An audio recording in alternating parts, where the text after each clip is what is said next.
Hello दोस्तों, मैं समय मस्तानी। आप लोग देख रहे हैं हमारे अपने यूट्यूब चैनल गीत संगीत हिट को। तो मैं आ गया हूँ एक और नए वीडियो में, एक और नए सॉन्ग के साथ। आप लोगों को थंबनेल देखकर पता चल गया होगा कि ये सॉन्ग किस ट्रैक पर होने वाला है। तो चलिए वीडियो को स्टार्ट करते हैं।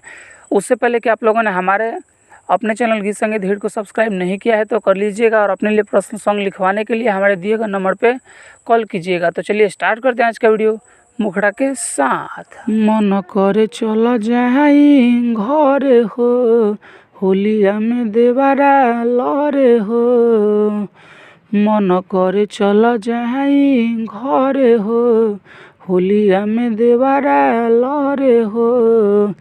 घरवा आइल ह तू सुन हमर सैया कैसन, होलिया में रंगले बावे ढोरिया हो देवरा ऐसन।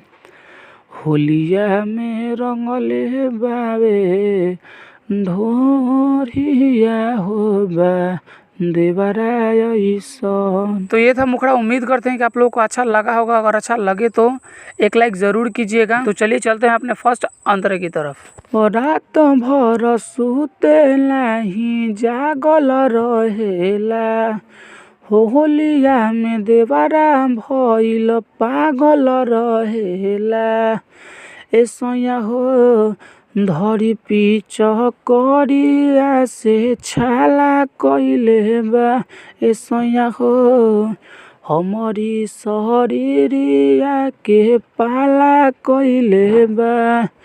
देवरा खेले होली चलल बाबे फैशन कैसन, होलिया में रंगले बाबे ढोरिया हो देवरा ऐसन।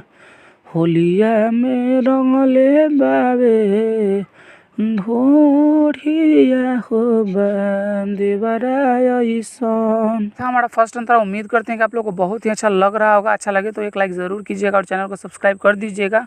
और अगला सॉन्ग किस ट्रैक पर चाहिए कमेंट करके बताइएगा। तो चलिए अब चलते हैं अपने दूसरे अंतरे की तरफ। लाल करे गाल दुनु धइले रहे हो, श्याम बाबू रंगावा लगइले रहे हो। ऐसा हो सुने नहीं बतिया दतिया रंजन छोड़त नइखे। ऐसा हो मिथलेश हई मुहावा से मुहावा के मुहूर्त नइखे। दिल भर पिय ताटे आदत भइल बेवरा जैसन, होलिया में रंगले बावे ढोरिया हो देवरा कैसन। होलिया में रंगले बावे ढोरिया हो देवरा कैसन। तो ये था हमारा पूरा सॉन्ग। अगर आप लोगों को अच्छा लगा होगा तो लाइक कर दीजिएगा, और ऐसे ही ढेर सारे सॉन्ग पाने के लिए हमारे यूट्यूब चैनल गीत संगीत हिट को सब्सक्राइब जरूर कर लीजिएगा। और आप अपने लिए पर्सनल सॉन्ग लिखवाना चाहते हैं तो हमारे दिए गए नंबर पर कॉल कीजिएगा। तो चलिए मैं जाते जाते यही कहूँगा कि गाइए और हिट हो जाइए। तब तक के लिए मिलते हैं किसी दूसरे वीडियो में किसी दूसरे सॉन्ग के साथ। तब तक के लिए नमस्कार।